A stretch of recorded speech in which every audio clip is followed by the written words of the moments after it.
আসসালামু আলাইকুম ওয়া রাহমাতুল্লাহ। আজকে একটি সত্য গল্প বলবো। আশা করি গল্পটি শুরু থেকে শেষ পর্যন্ত শুনবেন। গল্পের নাম বাবা। গল্পের শুরুতে দোয়া করব পৃথিবীর সকল জীবিত বাবাকে আল্লাহ তাআলা 100 বছরের নেক হায়াত দান করুক এবং সকল কবরবাসী বাবাকে আল্লাহ তাআলা জান্নাতুল ফেরদাউস দান করুন, আমিন। ভিডিওতে দেখতে পাচ্ছেন একজন বাবা তার সন্তানকে যত্ন সহকারে গোসল করাচ্ছেন। তিনি হলেন আমার বাবা, আমার চোখে দেখা পৃথিবীর সেরা সুপারম্যান। প্রত্যেক বাবাই নিজের রক্ত পানি করে তার সন্তানের আবদার পূরণ করেন। বর্তমানে আমার বয়স 8 বছর প্লাস, কিন্তু আমার বাবা প্রত্যেক দিন আমাকে নিজ হাতে খাবার খাইয়ে দেন।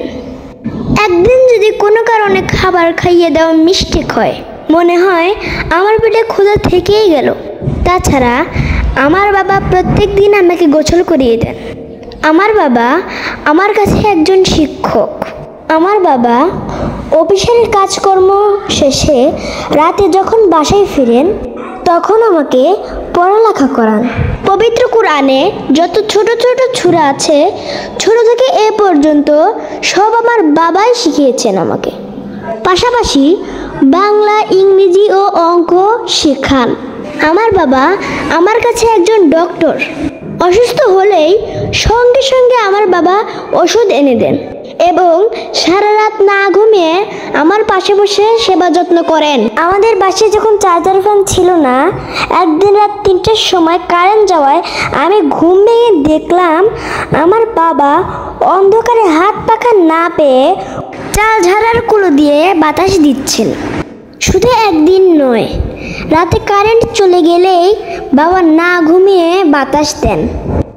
বাবারা বুঝি এমনই হয়, যখন যেটা খেতে মন চায় বাবাকে বলা মাত্রই সে খাবার এনে দেন আর আমরা আনন্দের সাথে খাই।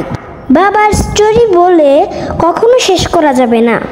বাবা আমার খেলার সাথী। অবসর সময়ে বাবা আমার সাথে খেলাধুলা করেন, যেমন ফুটবল খেলা, ক্রিকেট খেলা। এমনকি বাসার মধ্যে আমি আমার বাবাকে ঘোড়া হতে বলি, আমার বাবা ঘোড়া হয় এবং আমি আমার বাবার পিঠে চড়ে খুব মজা করে খেলা করি। আমার বাবা আমার কাছে সব থেকে প্রিয় বন্ধু। বাবা এমনই একজন মানুষ, যার বাবা নেই সেই বোঝে পৃথিবীটা কত অন্ধকার। আসলে বাবা বেঁচে থাকতে আমরা এটা বুঝি না। অনেক সময় আমাদের ভালোর জন্য বাবা আমাদের শাসন করে থাকেন।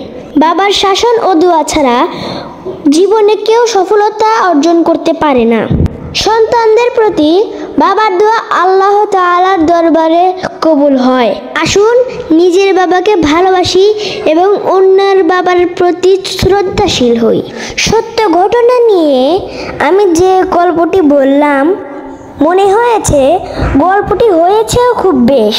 সন্তানদের জীবন সাজাতে গিয়ে বাবাদের জীবন শেষ।